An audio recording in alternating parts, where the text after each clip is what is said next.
going? We're good? All right.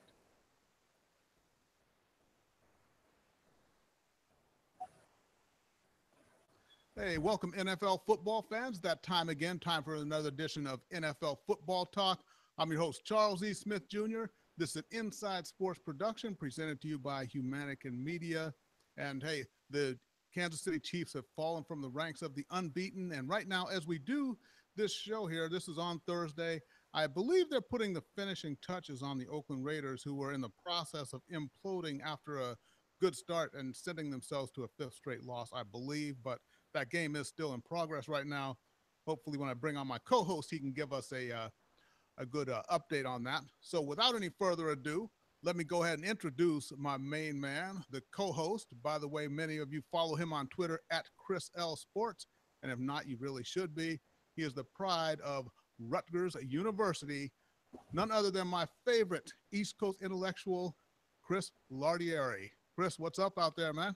Charles, outstanding introduction as always. Thanks, much appreciated. Last report, the Raiders are still hanging in there. It's Chiefs 30, Oakland 24. So there's some signs of life in Oaktown, I guess, right? Yeah, there we go. So, hey, the Chiefs, they lost to the Steelers unexpectedly last week, but a lot of last week, week 6, just a really head-scratching weekend. I mean, how in the world did your New York Giants they lost all their receivers a week before, and then they beat a defense like the Broncos and beat the Broncos? What happened? I didn't think that was possible. As the great Don Henley once sang, the more I know, the less I understand. And that was last week in the NFL for yours truly. I don't know. I got a lot of texts and calls from friends wondering what the heck happened. I thought maybe there was a mistake when the score was reported, but just goes to show you that in this league, there's no dominant team. Anything can happen. And kids, don't gamble. I do it when I cross state lines and go into Nevada where it's legal, but you try and figure this stuff out. Good luck. Yeah, exactly. If you do, like we say, Chris and I, we both place the occasional bet, but trust me, it's only for fun. Chris never goes to Las Vegas hoping to win enough to make his next mortgage payment, and I never go to Las Vegas hoping to win enough to make my next rent check, It's just do it for fun. If you can't afford it, don't do it. If you got a little extra cash, go ahead and have some fun. I'm going to insert the after-school special music now, Charles. Great PSA. Yeah, there you go. So, hey, the other thing is we saw the continued great play of the New Orleans Saints. They're still going along, still running the balanced offense. I mean, Breeze is still hitting the occasional long pass, but it looks like they're finally running that more balanced offense, getting into running. That was the effect of Adrian Peterson kind of being in the fold, even though they traded him away. But they continued on their winning ways. That's their third straight win. And also, Adrian Peterson goes to Arizona and just tears it up. I mean, what do you have? I think 150-plus yards. Yeah, that's what happens with the older people like us, Charles. We go to Arizona, right? And then we prosper there. But in all seriousness, Mark Ingram and Adrian Peterson have clearly benefited from that. They're both the number one men on their respective teams. And it looks like Adrian does have some gas left in the tank. I guess Sean Payton really didn't think he had it. But, Bruce Arians likes kind of the older guys and giving them a second chance. So I think it's a good fit for them there, especially given Andre Ellington wasn't getting the job. Yeah, very with the Saints, they knocked my unbeaten Gambler's Delight streak. They ended it last week, beating up on the Lions. And who would have thought the Saints defense, which has been their Achilles heel, really brought it last week. And it's been keeping this team in games throughout the season. So props to them. I know they've made some good draft picks on that side of the ball, and it looks like it's starting to pay off on what's a winnable NFC South. Yeah, that's true. And, just stay tuned.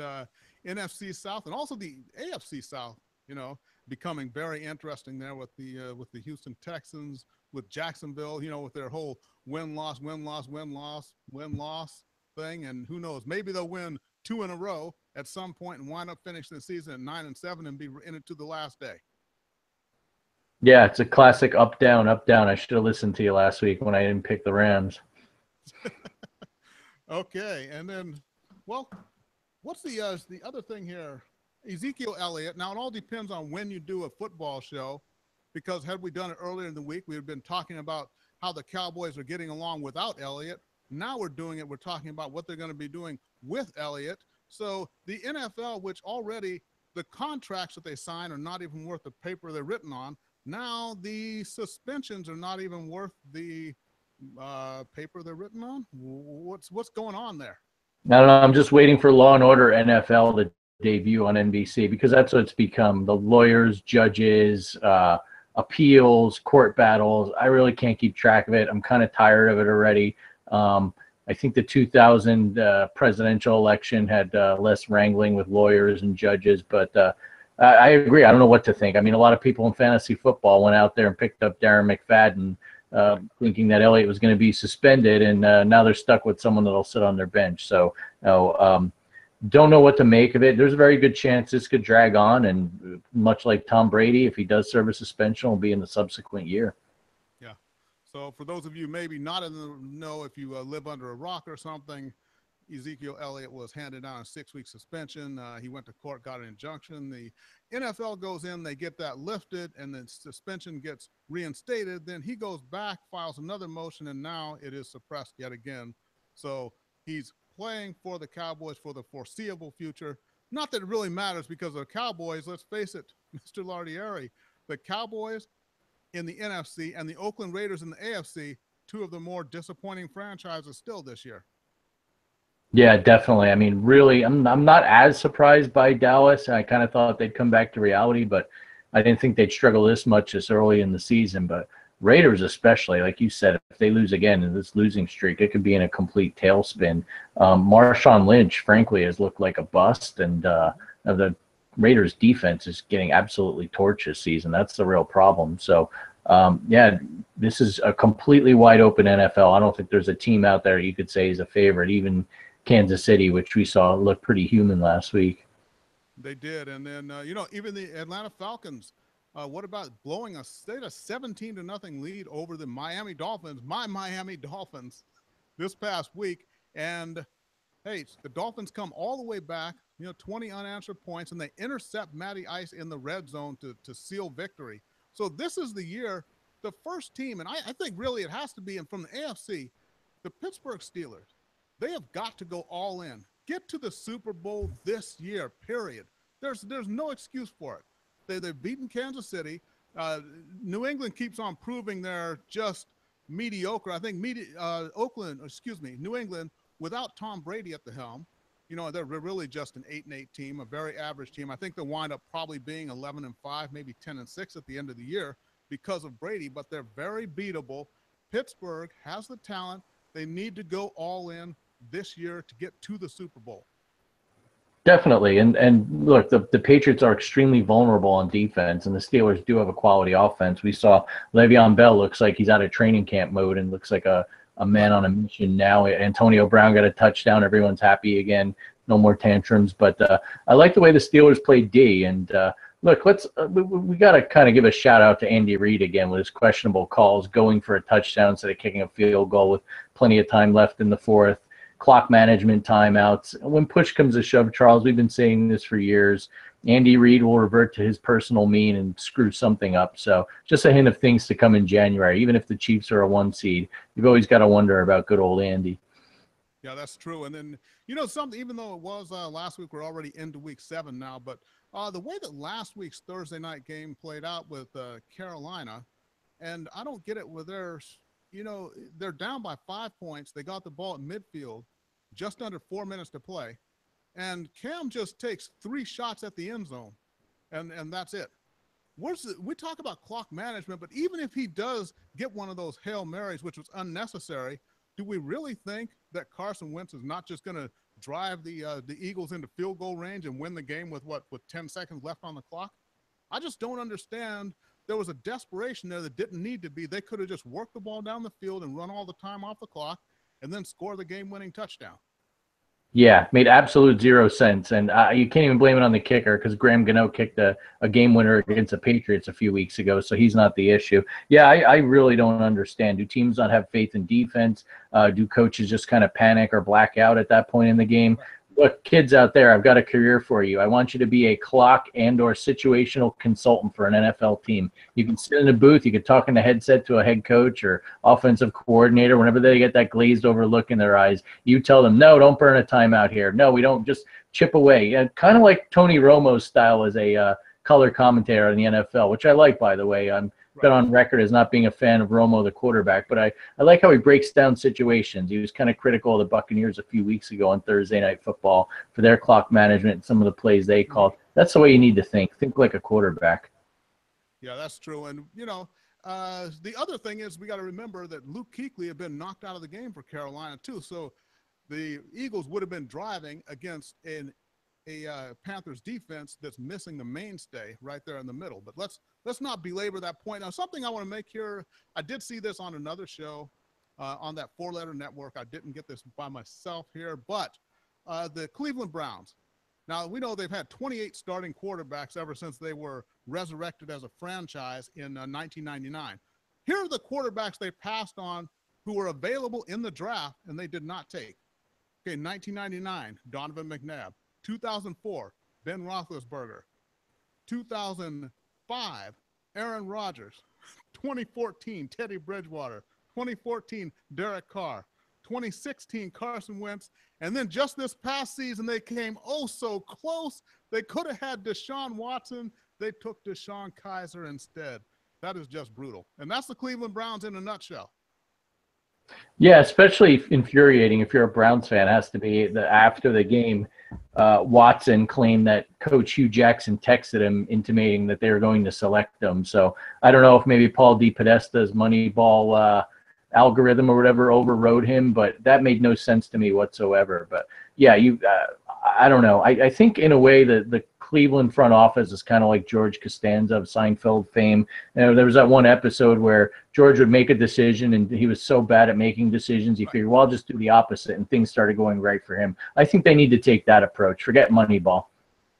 Yeah, there we go. Okay, so as you know, it's not just the football talk here, but we do break down, we give our picks for the week, and then we do a Gambler's Delight special, as we call it, and also some fantasy football advice. So we're about to get into those segments, but always want a little bit of Mr. Lardieri's wisdom. Chris, what's on your mind this week? The same theme repeats itself every year. You get injuries in the NFL. We're not going to belabor the point. However, this has been a really bad year in terms of stars. You've had OBJ, J.J. Watt, and now Aaron Rodgers going down. And some people say it wasn't a illegal hit by Anthony Barr. Maybe it was a little excessive. But regardless, when you have the top talent in the league, in a league that's kind of seen declining ratings, going down or missing a whole season. And, like we say, the gamblers and the fantasy football fans aren't going to be happy either. But you got Andrew Luck now. It's come out this week. May shut him down for the whole year, which, by the way, probably isn't a bad move long-term for his career. But, you look at a lot of the mediocrity, especially last week in the league, and that's why, you've got stars out. The quarterback play is subpar. While it's great to see a Deshaun Watson, I mean, you look at the mess in Cleveland, you look at Jay Cutler from your team. I mean, some of this is just hard to watch. So something to keep your eye on. I mean, you really can't prevent injuries, but nothing's going right for the league in that respect in terms of marquee players going down, and ultimately you're seeing a bunch of backups playing. That Broncos-Giants game, I mean, great that the Giants won, but it was really unwatchable unless you're an Orleans Darkwa fan. Yeah, interesting. Your banner went down right when look at that. Symbolic. Those collapsed last week. We'll go ahead and let you get those repairs done back there while we bring in the next segment. Now, what we do is every week we do give you we pick 5 of the more intriguing matchups of the week and give you our picks and predictions on those. So for the season, I'm at 23-7. Now, Chris and I were neck and neck before last week. He's now at 17-13. We differed on every pick, and I was hoping, honestly, to get just a couple of them right. I went 5-0. Chris went 0-5. Hey, it happens. I'm not even going to hate on him or anything like that because I know it's just the other side of the coin. And then after the picks, we're going to get into the Gambler's Delight pick. And then for you fantasy football players out there, we're going to go ahead and give you some fantasy football advice. Okay, so let's go ahead and get into it. Mr. Lardieri, would you like to break down the first game for us, which features 2 marquee running backs? Sure. The next in the UK series of NFL games, the Cardinals travel to play the quote-unquote host Rams. The Cardinals are 3.5-point underdogs. You may not have noticed this. You look at it on the schedule, you see a West Coast start time of 10 a.m. When it says at the Rams, don't be fooled. It's in London. I've heard some hosts claim this was a Rams home game. They didn't do their homework, but I digress. Look, it's nice to see the Cardinals have a running game again, and they got Adrian Peterson going. But ultimately, look, I like the way the Rams have been playing. I think what is going to lead me to pick the team with the white helmets and the gold numbers that I can't figure out why, is the fact that the Rams played in Jacksonville and then went directly to London. And you've got the Cardinals at a home game in London. They're traveling a lot further. The Rams played a London game there last year. They lost a clunker to the Giants. I like the way, just in general, Jared Goff's playing. Todd Gurley's running the ball. The defense looks like it's starting to come around. I'm just going to purely make this a jet lag pick and say the Rams win this game. There you go. You know, you threw a lot of algorithm in there, man. I like that. Yeah, thanks. But here's what I see is, really, I'm going to go ahead and I'm going to agree with you here, but I think it's with the Rams with quicker defense and Carson Palmer with slower feet. I think it's going to be up to Adrian Peterson to have a monster day here if the Cardinals are going to have a chance. But in the end, I like the maturing Rams offense. I love the way that Todd Gurley is running. I love what Jared Goff is doing. And Sammy Watkins has to wake up at some point. Or I wouldn't even say wake up, but he and Goff have to get on the same page. When that happens, this offense is going to take a quantum leap, and that may be this week. I'm going to go ahead and go with the Rams as well. I second that. I have Watkins on my fantasy team, and other than the 49ers game, he's been in witness protection at times. Yeah, there you go. So the next game we're going to, I believe the first time we're going to choose a game with my Miami Dolphins. The New York Jets are going to be in Miami to take on the Dolphins. The Jets are getting 3 points there in Miami. The Jets, they should have beaten New England last week. I don't know how really they had that touchdown taken away from them when they had it taken away, but hey, that's just New York Jets type of a luck here. So Jets in Miami. This should be it'll be a close game, albeit imperfect, but you know, and Miami had the big win against Atlanta. This is a hard one to pick because we really don't know what team is going to show up when these teams get together here. But I'm going to go ahead and go with Miami by the narrowest of margins. I don't know if I'd take them against the point spread or not, but I'm going to go with them to win the game somehow outright. Chris, what do you think? I don't know why, but I'm going to disagree with you. I like the way the Jets are playing, even on defense. You know, they've lost Sheldon Richardson. They've got some young guys in the secondary, but at the end of the day, that game was winnable last week, and people can debate whether the NFL office gave a makeup call to the Patriots on that controversial Austin Seferian-Jenkins alleged touchdown. But I like the way Josh McCown's playing. I mean, this guy's bounced around in the league, and look, he's not playing like an MVP, but he's really playing a lot better. I think that the Jets are really happy to have him compared to what they had last year and the way Christian Hackenberg looked. And I think this could be your typical ugly defensive struggling slugfest. But for whatever reason, the Jets seem to have some momentum going here. They're not about to throw in the towel and just tank it for the #1 pick, and I think they win. Well, the Jets, you know, they had a 3-game win streak going into the game against the Patriots, and really, for all intents and purposes, they could have won that game, had a 14-0 lead. So I understand exactly why you're picking the Jets. In fact, this was pretty much a coin toss. I'm just going with the Dolphins because I love aqua and orange. That's really pretty much it, you know? Funny you mentioned coin toss. I would have done better with my picks last week had I pulled a quarter out of my pocket. Okay. And why don't you break down the next one for us there, homie? Yeah, an AFC North showdown. The Cincinnati Bengals get themselves a new offensive coordinator, and it looks like Andy Dalton and A.J. Green are on the same page again. They are getting 5 points heading into Pittsburgh, Heinz Field. We know these teams don't like each other. We saw it in the playoffs a few years ago when they play in the regular season. It turns into a slugfest. By no means do I think this will be lopsided in any way. This series always tends to go back and forth. But however, I like the Steelers. Like we had talked about earlier, Le'Veon Bell really looks like the motor's running, and he's gotten out of neutral. And Roethlisberger didn't throw 5 interceptions. He managed the game well, even though it wasn't a high-scoring game, and that Steelers D seems to be clicking. So I think on the home field, the Steelers get the win. Yeah, there's a lot of talent, as you say, on that Steelers team. And like we talked about at the open, the Steelers at some point have to go all in and just say we're going to the Super Bowl this year. It's got to be Super Bowl or bust. And I think with the win over Kansas City last week, even though it was the Steelers dominated, they just had trouble getting into the end zone. So it's the critical football, the situational football is what needs to get cleaned up. I just hope that they can get out of this without having a major star injured by that dirty Cincinnati Bengals defense. So I'm going to take the Steelers to win the game, and I just hope they get out of it without any injuries. That's what it comes down to. They've lost Antonio Brown against them before. They've lost Le'Veon Bell against the Bengals before, and in victories, So that's what it comes down to. Definitely.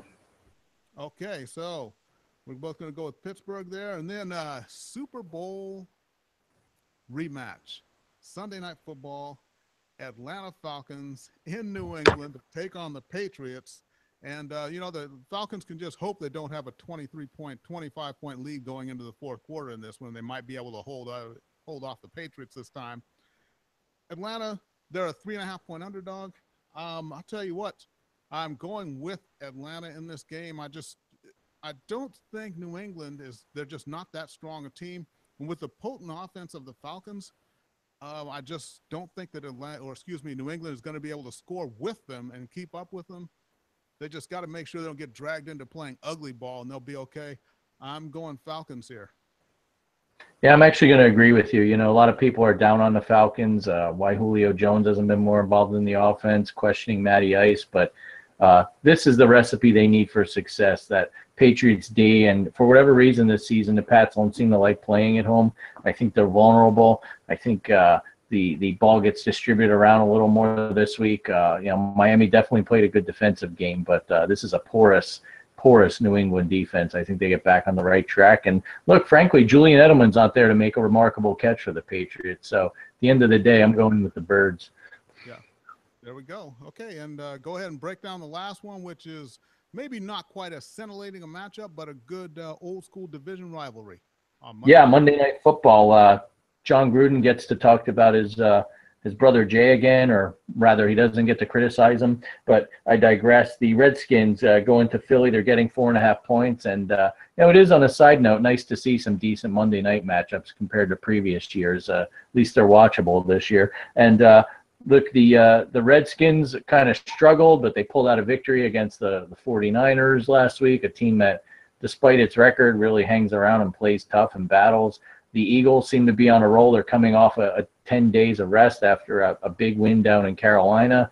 It looks like the Eagles are in the driver's seat to win this division, and it's their second matchup. They already beat them in opening weekend. I think if they pull away, they could really distance themselves with a victory here. I think they do it. I really like the way Carson Wentz is playing. He's really matured in his second year, and you could see he really grasped that pro-style offense. Other thing, too, is I don't know what is going on with Kirk Cousins and his receivers. Jamison Crowder really just has kind of fallen off his radar. Terrell Pryor looks like a wasted signing. And because of that, I'm not thrilled with the Washington offense. I'm going with the Eagles. Yeah, and you know what? I got to agree with you, too. And the main thing is the reason why I picked them actually last week against Carolina was because I like the way that Carson Wentz plays in big moments. And this is definitely a big moment here. Like you talk about the chance to take control of the division, and put Washington down to a 500 record. The Eagles would move to 6-1 and definitely be in the driver's seat. We got Dallas kind of fading. We got the Giants, who are 1-5 now. So they got to win this game. This is a must win. It's at home. I love Carson Wentz, and going with the Eagles as well. I like it. Okay, so there's the picks. Those are the 5, as we see them, the more intriguing matchups. Now it's time for it's money time, people. It's money time. This is our Gambler's Delight special. What we do is just pick one game. If you got $20, happen to be passing the sports book in Vegas, and you got to place a bet. This is one bet that we would place if it had to be a football bet. Now for the season, I'm only 3-3, although I did win last week, taking the Rams, and Chris is 5-1 on the season. He did lose his only Gambler's Delight special last week. I'm sure he'll get back on track this week. Mr. Lardieri, what do you got? Yeah, I'm going to go with the said Falcons-New England matchup. I've looked in a number of different places. Falcons are getting 3.5 points. You know me, I love my underdogs. I love when you get that extra half a point. I outlined my thesis earlier, but I'll take the points. You know, I think at the very least this could be a shootout. The Falcons keep it close, and when you win a bet by half a point, it's even more satisfying. Kind of a side note here, I want to give you a little bonus pick. There's no line on this game, but there were rumblings that if there was one, and there may have been in a few spots in Vegas, from what I've heard, the Chargers were going to be favored at home against the Broncos. Look, Broncos looked pathetic against my Giants last week, but I really don't see them going into StubHub Stadium in Carson, which will ultimately be a sea of orange. It'll look like Denver West. It's going to be a Broncos home game. If you do Sunday morning, you're in Vegas or Reno, wherever the case is, and you see the Broncos getting some points, I say you jump all over that. I don't think the Broncos throw 2 duds 2 weeks in a row, but that's my little bonus pick for you. Unfortunately, I can't make it official with no line. Okay, well, you know what? I'm going with a team that's been good and a team that I'm going kind of all in, just about all in on this season. I got the LA Rams. I mean, take them to cover that 3.5 spread they have against the Arizona Cardinals. Todd Gurley has really won those big matchups he's had with better running backs. The defense is they're mean, nasty, they're quick. I think they can get the job done against Arizona. So I'm saying to go ahead, take the Rams and give that 3.5 points against the Arizona Cardinals. And hopefully you'll be thanking both of us next week. Definitely. All right, people. So there we go. The picks of the week, the Gambler's Delight picks of the week, and one segment left. And I got to go ahead and turn it over because I'm not a big player in this particular arena here, but I've got someone who is, Mr. Lardieri, all those years of experience watching, playing, and you are a fantasy football guru. I'm going to go ahead and turn it over to you right now. Fantasy football advice, everybody. Get your pen and paper out and listen closely. Oh, thank you. You know, I may have lost on my Gambler's Delight pick last week, but I'm happy to report I'm 6-0 in fantasy football. This seems surreal. I'm just waiting for the other shoe to fall or a major injury. Knock on wood, my team hasn't suffered any. Theme this week is bye weeks, and not just this week. I believe only the Lions and the Texans are off. The next 2 weeks, there are a number of teams off, and you're going to need to look for a quarterback, perhaps a defense to stream, or even a running back. Pay attention. Look on the waiver wire now, because when it comes to the next 2 weeks, it's going to be a wild, wild west in free agency, and people are going to be outbidding for the most mediocre quarterback. I'm going to throw a couple names out there for you. If Tyrod Taylor is available, get him. He's probably not in the deeper leagues. I'm sure teams have probably already picked him up, stashed him on the bench for bye weeks like this. But if he is, you know, not a great quarterback, but what he does, he'll get you some running yards. He may throw you a couple touchdowns. Heck, he may even run one in, which is valuable. If you've got to go really deep, look, you've got Aaron Rodgers. What do I do now? Is my only quarterback or my backup stinks? If you really get desperate, go out there, pick up Brett Hundley, his replacement. I'm not saying he's going to be the next Kurt Warner, but what will happen is Mike McCarthy's good with quarterbacks. He's going to modify the offense. He's going to simplify it. What you saw last week was a guy just thrown into the fire. Don't pay any attention to that against a quality Vikings defense. There are worse guys you can get. You need another one. Look at the Vikings. There's actually 2 guys. People don't realize this. You know, Case Keenum's had a nice season. Steady. He'll get you, 12 to 15 points, it looks like, when he's playing well.